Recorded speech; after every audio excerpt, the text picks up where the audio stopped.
जीवन की छुपी संपदा। एक सुबह अभी सूरज निकला भी नहीं था और एक मांझी नदी के किनारे पहुंच गया। उसका पैर किसी चीज से टकरा गया। झुककर उसने देखा, पत्थरों से भरा हुआ एक झोला पड़ा था। उसने अपना जाल किनारे पर रख दिया। वह सुबह सूरज के उगने की प्रतीक्षा करने लगा। सूरज उग जाए, वह अपना जाल फेंके और मछलियां पकड़े। वह जो झोला उसे पड़ा हुआ मिल गया था, जिसमें पत्थर थे, वह एक एक पत्थर निकालकर शांत नदी में फेंकने लगा। सुबह के सन्नाटे में उन पत्थरों के गिरने की छपाक की आवाज़ सुनता, फिर दूसरा पत्थर फेंकता। धीरे धीरे सुबह का सूरज निकला, रोशनी हुई। तब तक उसने झोले के सारे पत्थर फेंक दिए थे। सिर्फ एक पत्थर उसके हाथ में रह गया था।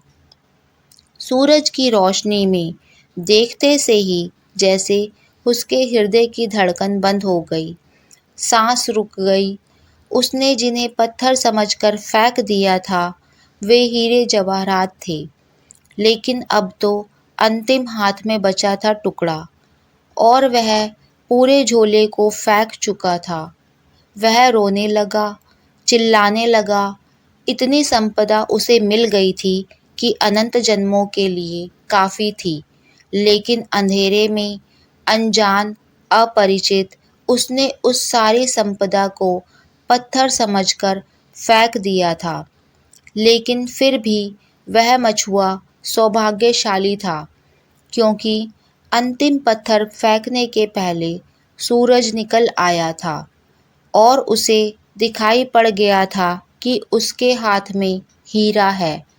साधारणतः सभी लोग इतने सौभाग्यशाली नहीं होते हैं। जिंदगी बीत जाती है, सूरज नहीं निकलता, सुबह नहीं होती, रोशनी नहीं आती, और सारे जीवन के हीरे हम पत्थर समझकर फेंक चुके होते हैं। जीवन एक बड़ी संपदा है, लेकिन आदमी सिवाय उसे फेंकने और गंवाने के कुछ भी नहीं करता है। जीवन क्या है, यह भी पता नहीं चल पाता और हम उसे फेंक देते हैं। जीवन में क्या छिपा था, कौन से राज, कौन सा रहस्य, कौन सा स्वर्ग, कौन सा आनंद, कौन सी मुक्ति, उस सब का कोई भी अनुभव नहीं हो पाता, और जीवन हमारे हाथ से रिक्त हो जाता है। ज्ञान रूपी प्रकाश किसी को मिल जाता है तो शेष जीवन तो संवर ही जाता है।